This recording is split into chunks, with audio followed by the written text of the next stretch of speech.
Hello guys, this is Shorab and welcome to my YouTube channel SDO Tech. তো ভাই লোক আশা করি thumbnail দেখে বুঝে গিয়েছেন যে আজকে আমাদের ভিডিওটা কিসের উপর হতে যাচ্ছে। আজকে আমাদের ভিডিওটা হতে যাচ্ছে সিম লকের উপর।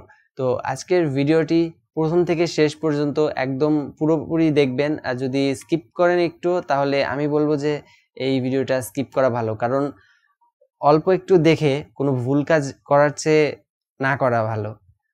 তো ফার্স্টে বলি আমাদের সিম লক কেন করা উচিত। আসলে আমরা বর্তমান যুগে দাঁড়িয়ে যারা স্মার্টফোন ইউজ করি তারা প্রায় প্রত্যেকেই একটা সোশ্যাল মিডিয়া অ্যাকাউন্ট কিন্তু করেই রাখি, অথবা দেখা যাচ্ছে যারা বিকাশ, নগদ বা বিভিন্ন ব্যাংকের যে অ্যাপসগুলো আছে এগুলো আমরা ইউজ করি। তো এক্ষেত্রে আমাদের ফোন নাম্বার দিয়েই কিন্তু সেই অ্যাকাউন্টগুলো ভেরিফাই করা থাকে, অর্থাৎ আমরা যদি পাসওয়ার্ডও ভুলে যাই, আমরা ফরগেট পাসওয়ার্ড দিলে আমাদের কিন্তু ওই সিম নাম্বারে একটা ওয়ান টাইম পাসওয়ার্ড আসে, অর্থাৎ ওপিটি। তো এটা দিয়ে আমরা কিন্তু আসলে এন্টার করতে পারি আমাদের অ্যাকাউন্টে। আবার হয়তো অনেকের ইমেলে থাকে, বাট ইমেলটা আবার নাম্বার দিয়েও কিন্তু ভেরিফাই করা থাকে। কিন্তু কখনো কি ভেবে দেখেছেন যদি আপনার যে সিমটা আছে এটা হারিয়ে যায় বা অন্য কারো হাতে পড়ে, সে যদি একটু টেকনোলজি সম্পর্কে ধারণা রাখে, লাইক হ্যাকিং বা এনিথিং, এরকম যদি কিছু সম্পর্কে ধারণা রেখে থাকে, তাহলে আপনার বিপদটা কিন্তু অনেক বেশি হতে পারে। আপনার বিভিন্ন ব্যাংক অ্যাকাউন্টে থেকে কিন্তু মানি ট্রান্সফার করে নিতে পারে। তো আজকে এই জন্যই আর কি বলছি যে সিম কার্ড লক করাটা আসলে উচিত।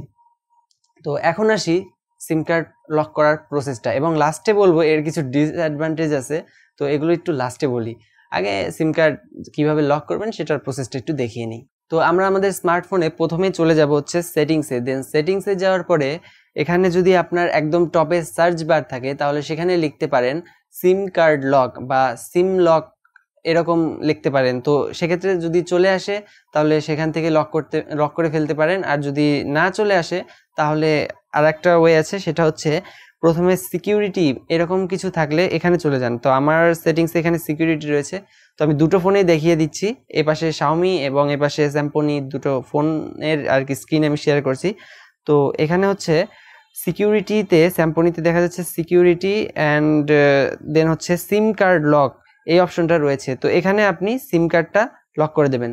তো এখানে অন করার সাথে সাথে এখানে আপনার হচ্ছে পাসওয়ার্ড চাইতে পারে।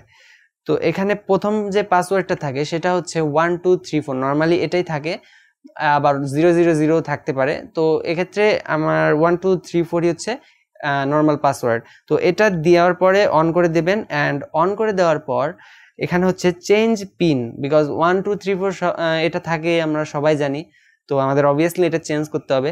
চেঞ্জ করার জন্য চেঞ্জ সিম পিন এখানে চলে যাবেন, অ্যান্ড যাওয়ার পরে আপনি ডিফল্ট একটা আপনার পাসওয়ার্ড দিয়ে দেবেন।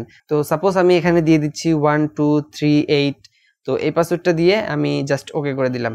সো এখন যদি আপনি আপনার সিম একটা ফোন থেকে খুলে অন্য ফোনে লাগান তাহলে কিন্তু এটা আপনার যে পাসওয়ার্ডটা লাগিয়েছেন সেই পাসওয়ার্ডটা যাবে। তো এই গেল হচ্ছে মোটামুটি সিম লকের যে প্রসেস সেটা। কিন্তু এখন আসি ডিসঅ্যাডভান্টেজ।